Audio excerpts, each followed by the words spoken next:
Broadcasting live from the Business RadioX studios in Atlanta, Georgia, it's time for Atlanta Business Radio. Brought to you by OnPay. Built in Atlanta, OnPay is the top-rated payroll and HR software anywhere. Get 1 month free at onpay.com. Now, here's your host. Lee Cantor here, another episode of Atlanta Business Radio, and this is going to be a good one. But before we get started, it's important to recognize our sponsor, OnPay. Without them, we could not be sharing these stories. Today on Atlanta Business Radio, we have Mack Reese with Gateway, the developer of 8 West. Welcome, Mack. Thank you, Lee. Glad to be participating. Well, tell us about Gateway. How you serving folks? Well, I'm a native Georgian. I'm not from Atlanta, but I went to Georgia Tech, received an undergrad and graduate degree, and then went to work for a large Texas-based developer, then started my own business 25 years ago. And we have developed a bit of an expertise in developing mixed-use projects around universities. And so I've had the good fortune of working around my alma mater, Georgia Tech, for about 20 years, and developed the initial phase of what we all call Tech Square on the east side of campus at 5th Street, and now are in about the 5th year of working on the 8 West project, which is at 8th and Highland Middle and West Midtown. So I've kind of gone from the east side of campus to the west side of campus. Oddly enough, leads back to where I started my Georgia Tech career in the summer of 1979. I lived in one of the dormitories of what they call the Tech West residential campus. So not far from where I began 41 years ago. You're coming full circle. Yeah, I guess you could say that. Now, what makes developing around universities attractive? Well, all universities are great demand drivers for residential housing, for students and faculty, for retail. It's kind of changed. Back when I was in college, we had a student center where the on-campus food was, but now students like a diversity of food. And so particularly food service meets the demand driven by the students. In an office space, universities are good at a lot of things, but research universities are not particularly good at predicting space needs because they get grants, and that seeds the need for office space, and then companies. So the world's kind of changed now, where a lot of companies look to universities for both internship, employees, and for ideas, proprietary technology. Georgia Tech is about an $800 to $900 million a year research institution. A lot of that is what's called industry-sponsored research, and so a lot of those companies want to work with the research institution to basically create their own research center. So that's in a capsule what drives demand for these mixed-use projects. Now, is every university have the same opportunity? Like Georgia State is just down the road from Georgia Tech. Does that, in your mind, have a similar opportunity? It's interesting that you ask. I actually was in Athens today. We're trying to help them with a project by the university. They're a different type of university, different needs. Georgia State, we're working with them on a student housing project. So it varies. Georgia Tech is unique, and I say this privately, not just because I'm a graduate of the Institute, but Tech's mission, in addition to the core mission of education and research, is economic development. Tech was created in Reconstruction after the Civil War, in large part to help rebuild Atlanta and the South. That's why Tech is where it is. And so Tech culturally has always worked with the city of Atlanta and the state to try to create companies through innovation, commercialization, and then recruit companies and help build companies. And Tech takes that role very seriously. And to give an example, Lee, the Tech Square project we did, the Synergy project, has the highest concentration of corporate innovation centers of any place in the country. And so we've got probably 25 different innovation centers in the building that we still own called Synergy. AT&T is there. Anthem is there. Delta, the list goes on and on. So these are corporate entities that work with the Institute to not only, again, recruit their employees, but also to create new proprietary technologies in the industries that they serve. And 8 West is just another alternative. West Midtown is a different place. I kind of tend to think that East Midtown, core Midtown, with its gridded street systems and all new construction, been fabricated as a modern city. West Midtown successfully, I think, kind of merges the old with the new. If you think about West Midtown, the rail lines there that really seeded Atlanta's early economic growth, that area was abandoned back in the 60s and 70s, and you had restaurants that moved in and artists that moved in and a variety of things in single-story warehouse buildings, and that fabric of the area remains. And so we and then other developers in the Hollow Mill Quarter have, I think, fairly creatively gone in and added new high-rise buildings, but in many cases, particularly us at 8 West, we've been able to keep so many of the older existing buildings that have restaurants and, all people, regardless of age, but particularly the millennial group that are the employees for a lot of these companies, they like that environment. You don't walk down a gridded street system with a canyon of buildings. You have a myriad of different building types, and there's something that's pleasing to the eye about that, and very pedestrian oriented. And 8 West really is a product to that fairly eclectic, unusual mix of old and new. So how, as a developer, do you kind of make that decision to keep things old and new, or to start from scratch and just build from the ground up? Like, how do you decide what path to take? Is that in partnership with the city? Like, how do you make those decisions? Well, that's a good question. Before the interview, I was thinking about that. I think like a lot of real estate projects, they evolve over time, and sometimes the end product is not what you initially envisioned. And again, I go back to 8 West. If you're familiar with that area, it's at Hollow Mill and Marietta, where those two roads converge, and they run basically north-south, and you got 8th Street that goes east-west. We made a decision early on to keep the existing single-story retail buildings. But that's, in large part, that's the magic of West Midtown, is being on that Marietta Hollow Mill Quarter. That's where Octane Coffee is, and Picado, and Bartaco, and some art galleries and cool places. So the challenge for us with that configuration and about an 11-foot change in topography going from west back to east. So we sited a rectangular office building directly behind the retail buildings that took into account the grade change, the topography change. And then we had to architecturally design it in a way where it kind of fit into the fabric of the community. And then basically, Lee, we deliver vacant speculative office space to the marketplace. And our bet, that's a market-based bet, are that companies will then be attracted to that space and then want to lease that space. And that's the ultimate bet. So what we try to do is, and I think we're fairly good at this, work with architects and engineers, is to create that inventory of vacant space that we can then market to prospective companies, knowing that those prospective companies, most of which are technology or creative based, how they're going to deploy their workforce. And most of them want to be in open systems. They want to be in loft buildings. Views are important, but not critical. Natural light is important. And then having a diversity of outdoor amenity spaces. Like we've got, I think, 5 different types of exterior roof terrace areas on the first floor, the second floor, and then the 9th floor.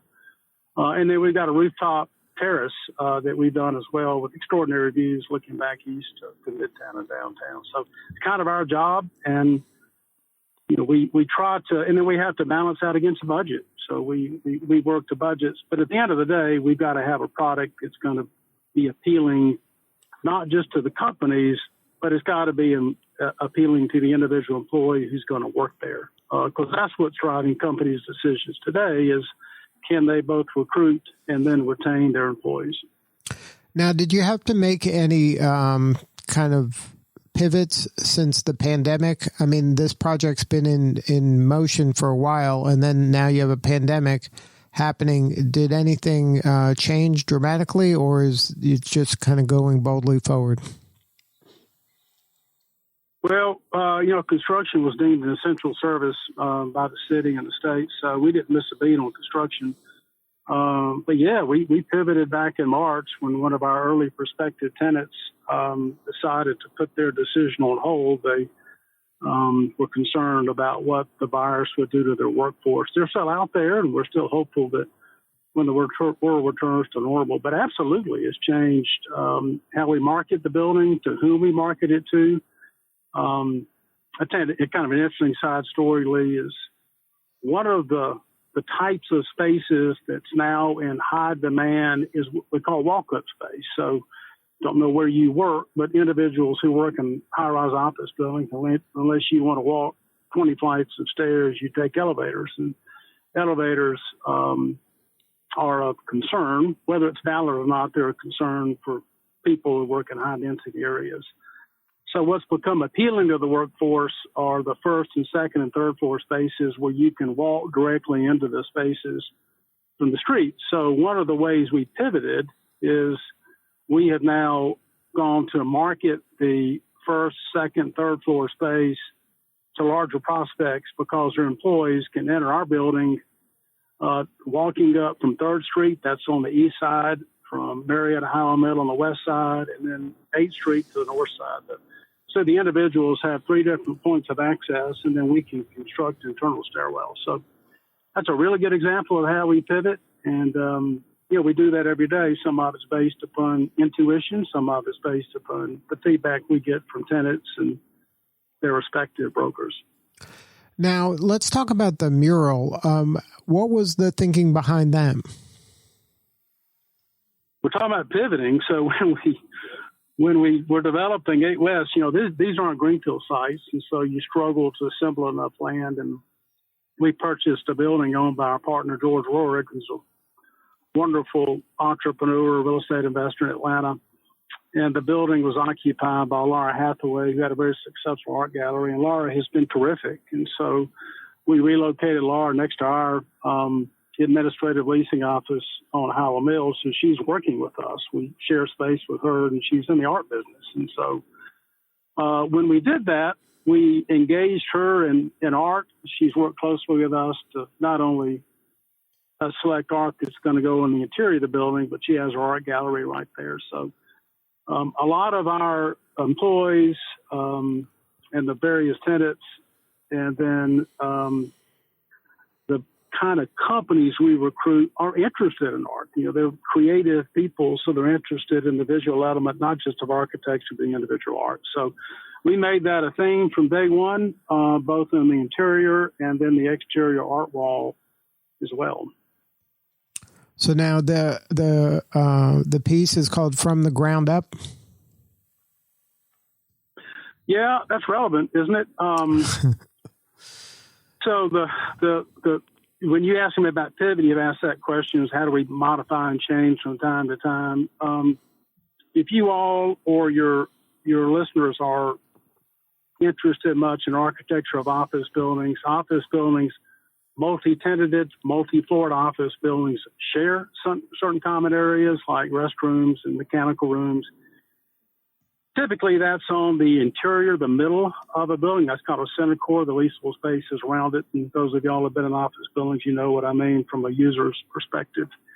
In this case, somewhat because of the nature of the site, and also because we thought our prospective tenants would have open office systems, we did what's called an offset core. So we put the core of the building, which were the elevators, the stairwell, the restrooms, up against the east-facing side of the building. And when we did it, there was a stretch about 100 feet wide and 150 feet tall that did not have windows.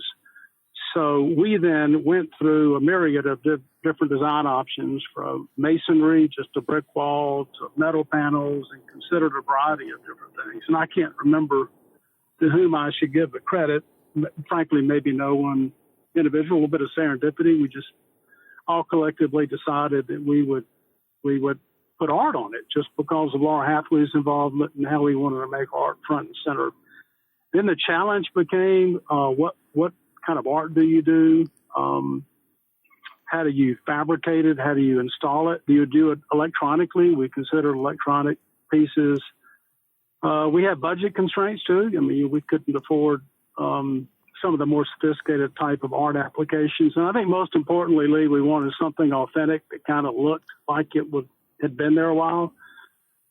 So we ultimately decided that we would do a mural applied art. And then the question became, if it was a mural, how do you paint it? If it's a masonry piece that you paint or a metal piece, that would be difficult. So kind of an odd twist. One of my close friends, Fred Sheets' daughter, Mary, works for Anthony Deljoux. And through that connection, we got to meet Anthony Deljoux, who's terrific, been a great vendor to us, very creative. And Anthony runs as an arts business in West Midtown. As the crow flies, probably not more than 2 miles from 8 West. And he not only engaged it, but he came up with a concept for how they could engage one of their artists and then how we would fabricate it and then install it remotely. So they would basically put the art together, then bring it in on panels. So that's how we determined we would build it. And then the question became, what is the art and who's the artist? And I can't recall exactly how it evolved back to Craig Allen, but he's one of Anthony's artists. And so Anthony thought he would be the best. We met Craig. He is a native Georgian. He's interesting. He's very modest. He's got a national, perhaps global appeal. In fact, he does have an international appeal, come to think of it. And his concept is to design art from the images of people. And so once we selected him, and then it was a matter of, well, what in the world is he going to draw on the side of this building that could be beautiful, inspirational, non-controversial, all those things that we wanted. And I can't recall exactly. Again, I think it was just a combination of our different thoughts. The Phoenix has a long history in Atlanta, primarily after the Civil War, when the city rose out of the ashes. Hard to believe, as a side topic, Atlanta only had 20,000 people at the Civil War. So it's still not a big city, and it's risen from 20,000 people in the late 1800s to almost 7 million people today. So a remarkable story.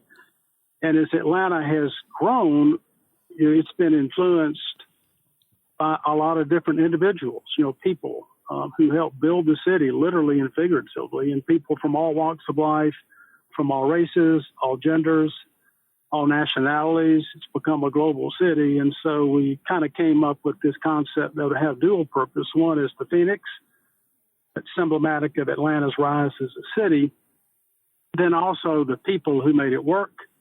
And then both Anthony and Craig, to their credit, kind of created this Phoenix concept that showed people who were further away, which is emblematic of COVID, who then came together as one big, great group. So it's got multiple meanings, coincidentally relevant to our world today.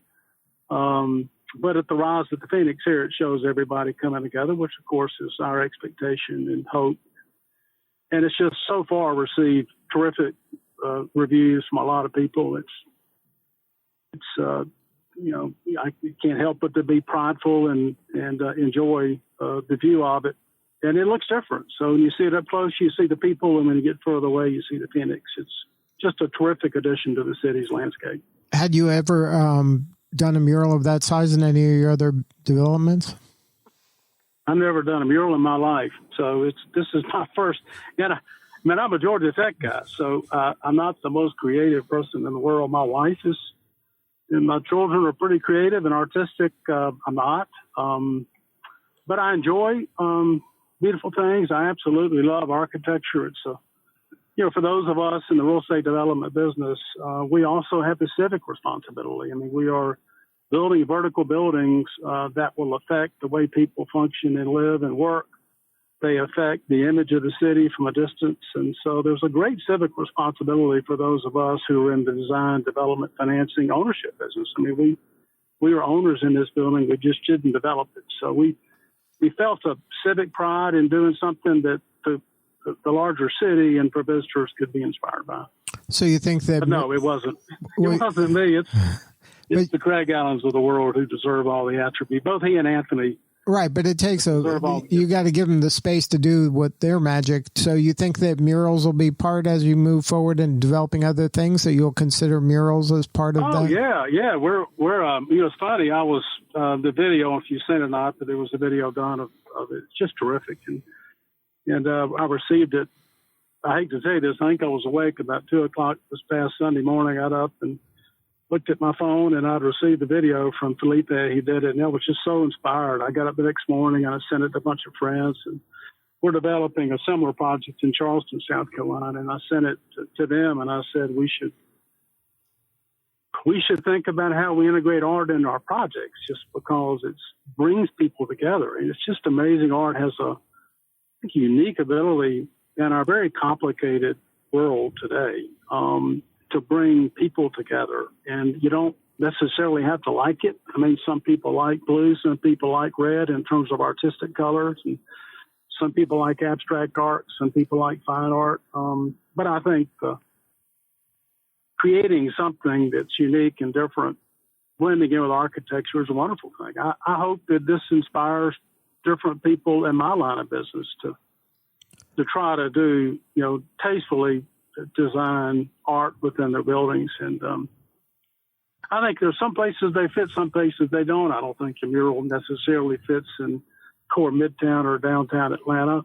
Maybe in certain areas it would, but in West Midtown, given the artistic flavor of West Midtown, it fits very well. And tonight, I got to add to you too, just kind of as a side topic, but I was so fascinated with West Midtown, I kind of did a long history of West Midtown and how it was created, and just has a great history and story about the artist, chef, different restaurants, all the things that make West Midtown such a great place to live and work and be. And there are a lot of artists and restaurants in these older buildings that have been there a long time, and it's just terrific to see that they've been able to survive. So I think that's where West Midtown is unique to Atlanta, and that it blends the old with the new. And so many of those existing businesses have been able to remain either because they own their buildings or because they have long-term leases. And we are just one of many developers that have embraced that and included it in the development. And I will tell you, the feedback we're getting from prospective tenants, both residential tenants, there's also a 264-unit apartment complexes are part 8 West that our friends at Trammacor Residential are developing. Leonard Wood and Justin Adams are our partners. They're doing a great job. And, most of their residents have kind of embraced what we provided there at Marietta and Hallamilla. Now, if a business is interested in leasing at 8 West, is there a niche that you're serving? You mentioned a lot of creative and tech companies. Is it a great fit for other types of industries? Sure. I mean, we are capitalists, and we are doing this to make a living one day, and we want long-term leases with credit tenants. And so we've had some service-based industry folks that have inquired. By that I mean legal firms and accounting firms. So I think any other industry, you haven't seen many medical groups. I mentioned earlier, it used to be when I started in this business 35 years ago that the CEOs made the decisions about whether the companies would be located, and that's fundamentally changed the last 10 years. And every CEO and every corporation, whether they're a private entrepreneurial company or a public company, makes decisions about their office locations based upon where their workforce wants to work. And so if you're a media-related company, if you're a marketing company, if you're a technology company, and your workforce, regardless of age, or creative people, then these in-town markets, and again, particularly West Midtown, have become very attractive for those kind of companies. I think the more true service-based companies, financial industries, accounting firms, the law firms, and so forth, they're a little bit more interested in core Midtown, downtown, and Buckhead along the Peachtree Corridor. So it just depends. Atlanta is an attractive city because it embraces economic growth and companies. Unfortunately, we've got kind of a little bit everything for everybody in Atlanta.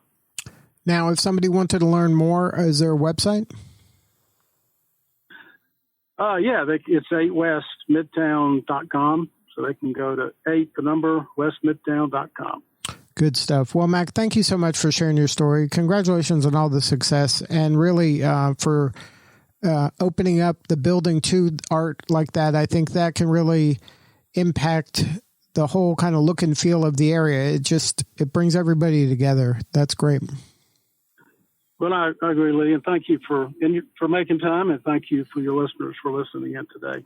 All right. This is Lee Cantor. We will see y'all next time on Atlanta Business Radio. And remember, this work would not be possible without the support of our sponsor, OnPay.